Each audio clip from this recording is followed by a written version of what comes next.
Seat वाले को BJP ने यदि मुख्यमंत्री बना दिया, सिंह ने तो विक्रम में बोला था कि मैं लालू से नहीं मिल सकता हूं, लालू से मिलने से अच्छा है कि डाक बंगला चौराहा पे पान का दुकान। त्याग, तपस्या और बलिदान भारतीय जनता पार्टी के कार्यकर्ताओं के नेता और कार्यकर्ता के कथनी और कोई एहसास हो कि अब विपक्ष भाजपा जैसा कार्यकर्ता हो गया है। अब यहाँ भ्रष्टाचार देश लेवल पर अभी कोई ऐसा नेता पैदा नहीं। पूरे बिहार के जनता के साथ मात्र हटने का कारण है कि ये अब अपने आप को प्रोजेक्ट करना चाह रहे हैं, प्रधानमंत्री बना रही हैं। अब नीतीश जी नया नया चल दिए हैं, कभी केजरीवाल झंडा लेके खड़ा हो रहे हैं, कभी केसीआर खड़ा हो रहे हैं।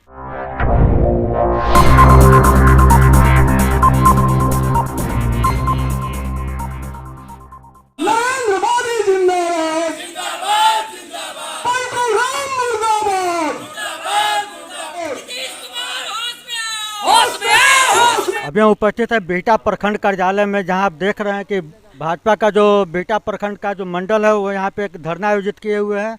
आइए हम यहाँ पे बात करते हैं, जो यहाँ पे उपस्थित नेतागण उनसे हम बात करते हैं। आज जो आप लोग यहाँ धरना जो दे रहे हैं उसका मूल कारण क्या है? मूल कारण तो आप जान रहे हैं, बिहार के वासी आप भी हैं, बिहटा के वासी है।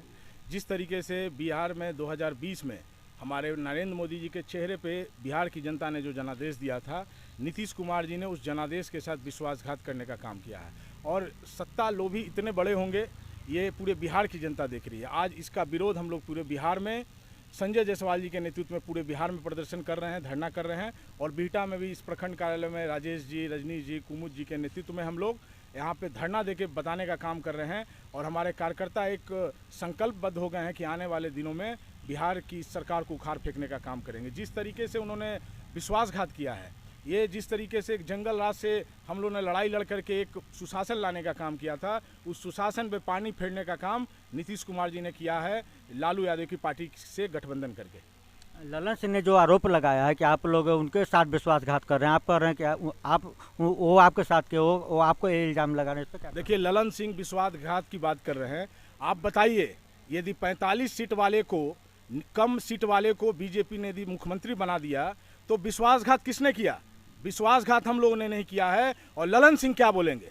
ललन सिंह ने तो अभी विक्रम में बोला था कि मैं लालू से नहीं मिल सकता हूं, लालू से मिलने से अच्छा है कि डाक बंगला चौराहा पे पान का दुकान खोल लूंगा। आप इस वीडियो को ट्विटर पे ललन सिंह जी को टैग करिए। और विक्रम का प्रत्याशी स्वामी सहजानंद सरस्वती के क्षेत्र का एक नौजवान कह रहा है ललन सिंह जी को कि आप सरकार के मजे लीजिए, लेकिन जो पान दुकान खोलने की बात जो कही थी, आप लालू से मिल गए, आप पान की दुकान खोलिए, हम लोग भी आपके पान की दुकान पे पान खाने आएंगे। और आप लोग भाजपा वाले आरोप लगा रहे हैं कि बिहार में जंगल राज रिटर्न आ गया है, क्या उसके खिलाफ लगातार आप लोग सड़क पर हैं? हम लोग त्याग, तपस्या और बलिदान भारतीय जनता पार्टी के कार्यकर्ताओं की निशानी है।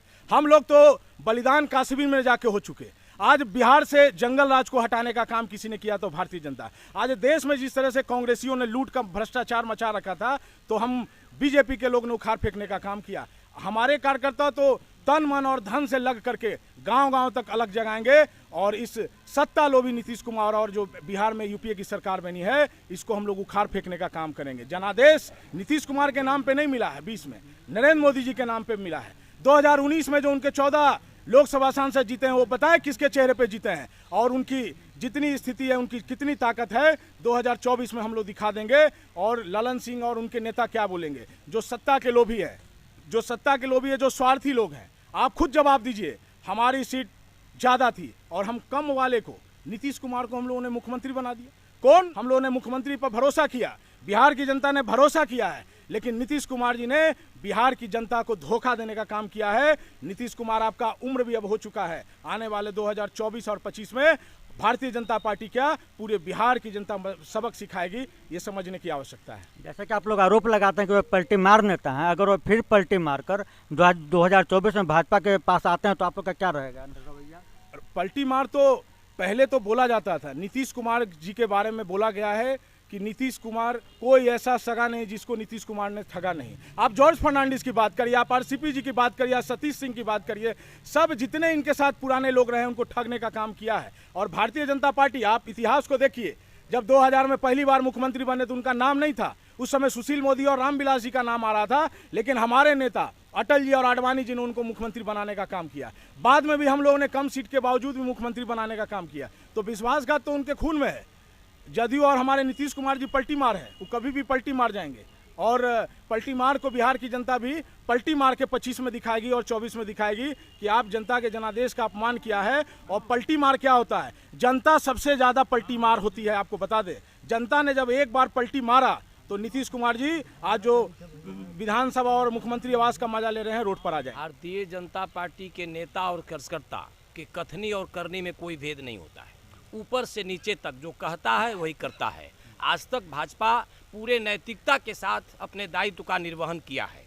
आज जो यहाँ हम दरी बिछा के बैठे हुए हैं, यह भी मेरा कर्तव्य है। जो मेरे साथ हुआ है, जनता जो वोट दिया उसका जो अनादर किया है, जो विश्वासघात किया है जनता के साथ, ये संवाद पूरे जनता तक पहुँचाने के लिए हम यहाँ बैठे हुए हैं। और इसके माध्यम से एक और संवाद देना चाहते हैं कि बिहार में जो विपक्षी नहीं था, विपक्ष शून्य हो गया था, हम प्रखंड मुख्यालय को इसलिए चुने हैं कि प्रखंड मुख्यालय को एहसास हो कि अब विपक्ष भाजपा जैसा कार्यकर्ता हो गया है। अब यहाँ भ्रष्टाचार नहीं चलेगा, अब यहाँ रुश्वतखोरी बर्दाश्त नहीं होगी और हर पहलू पर जनता के साथ हम हैं और जनता के कल्याण के लिए, हित के लिए जो भी संभव है, हम भारतीय जनता पार्टी के नेता और कार्यकर्ता एक साथ मिलकर के करने के लिए तैयार हैं। नीतीश जी एक कदम प्रधानमंत्री बनने के लिए उठाए हैं, आपको क्या लगता है?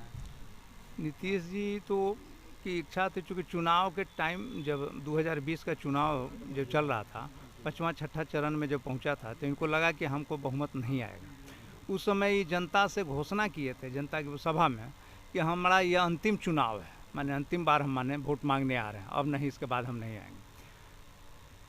स्थिति इनकी बन गई कि अब तो वो जा नहीं पाएंगे। इतना कहने के बाद भी मात्र उनको 43 गो सीट आया और लग रहा है कि अब हम तो जनता के बीच जा नहीं पाएंगे। तो उन्होंने एक ख्वाब देखा कि क्यों न उपराष्ट्रपति के उम्मीदवार बन जाए और अपने कुछ लोग से कहवाए कि उपराष्ट्रपति का माने दावेदार हैं, फलना है, सब करके। लेकिन उपराष्ट्रपति का पद माने इनको नहीं मिला। अब उनको माने बेचैनी ज़्यादा बढ़ गई। अभी लगा कि हमको तो माने एनडीए में अगर रहेंगे तो प्रधानमंत्री का उम्मीदवार नहीं मिलेगा, वहाँ तो वैकेंसी नहीं है।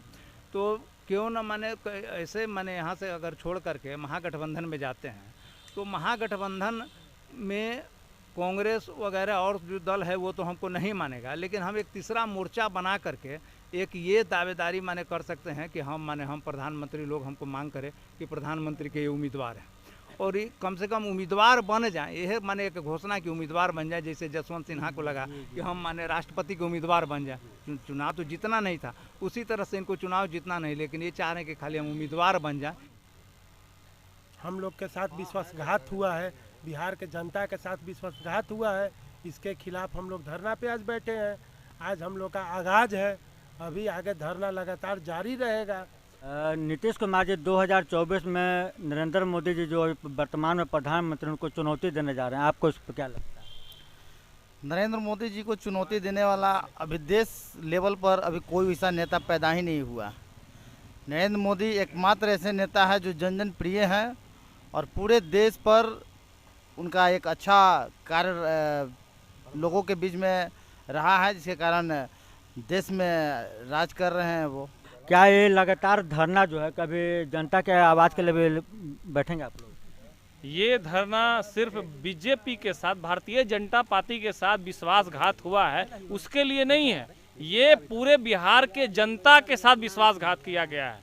और हम लोग जो चुनाव लड़े थे, नरेंद्र मोदी जी के नाम पर लड़े थे।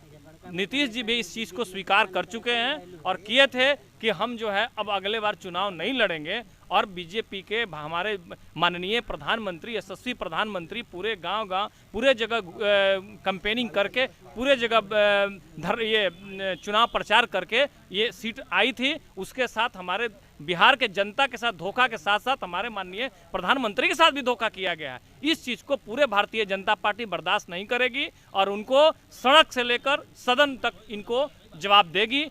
प्रखंड ही नहीं, जिला मुख्यालय हो या फिर प्रदेश मुख्यालय हो, हर जगह इनको जवाब हमारा कार्यकर्ता देगा और इनको हर जगह जो है मुंहतोड़ जवाब मिलेगा। नीतीश कुमार जी जो है पलटी मारे हैं, जो नया सरकार बना है यूपीए के साथ, उसी के विरोध में आज आप लोग धरना बैठे हुए हैं, क्या कहना चाहेंगे? ये तो आप लोग 2017 से ही देख रहे हैं, जब इनको अगर राजद के साथ ही रहकर सरकार चलानी थी तो उस समय इन्होंने तेजस्वी यादव पर भ्रष्टाचार का आरोप लगाया था कि वे ये भ्रष्टाचार कर रहे हैं। आज भी उनके ऊपर, तेजस्वी यादव के ऊपर भी भ्रष्टाचार का अभी आरोप है, तो वो तो बदल नहीं गए हैं। और हम लोगों ने इनको एक यहाँ पे बड़े भाई के भूमिका में हम लोगों ने इनको रखा। जब ये अलग होकर भी लड़े थे भाजपा से, तो इनका 2 सांसद आया था। उस समय इनकी ताकत कहाँ चली गई थी? 2014 में और उसके बाद 2019 में जब मोदी जी के साथ लड़े, तो आज इनके कितने सांसद हैं? और इन 43 से 45 सीट होते हुए भी हम लोगों ने इन्हें मुख्यमंत्री पद दिया। भाजपा मुझे चिराग पासवान आरसीपी सिंह के जरिए कमजोर कर मुझे छोटा भाई बनाना चाह रहा था। तो क्या चिराग पासवान के साथ भाजपा लड़ी थी? चिराग पासवान के साथ अलायंस था उस समय, जदयू के साथ अलायंस था। चिराग पासवान तो हमें भागलपुर में भी चिराग पासवान लड़े थे, जहां से भाजपा का कैंडिडेट था, वहां भी मेरा कैंडिडेट था। तो नीतीश कुमार किस बेस पर ये आरोप लगा रहे हैं कि भाजपा ने खड़ा करवाया चिराग पासवान का, जब इन्हें अलग ही हट के सरकार बनाना था, भ्रष्टाचारियों के लोग के साथ ही मिलकर करना था, तो 2017 से नौटंकी क्यों कर रहे थे? खुलकर बोलना चाहिए कि नहीं, हम आपके साथ नहीं। इनका एकमात्र हटने का कारण है कि ये अब अपने आप को प्रोजेक्ट करना चाह रहे हैं प्रधानमंत्री के रूप में, जो कि वहां पर किसी दल के लिए वैकेंसी बंद है। नरेंद्र मोदी के सामने आज भारत में कोई खड़ा होने लायक उम्मीदवार नहीं है, या कांग्रेस के हो, यूपीए गठबंधन जितने भी लोग हों, या और लोग जो अभी गठबंधन बनाने के भी ममता बनर्जी बना रही हैं। अब नीतीश जी नया चल दिए हैं, कभी केजरीवाल झंडा लेके खड़ा हो रहे हैं, कभी केसीआर खड़ा हो रहे हैं, टोटल लोग खड़ा होंगे, लेकिन वहाँ पे वैकेंसी बंद है। भारत में एकमात्र नेता अगर प्रधानमंत्री पद के लिए कोई योग्य है, तो वो हमारे माननीय नरेंद्र मोदी जी।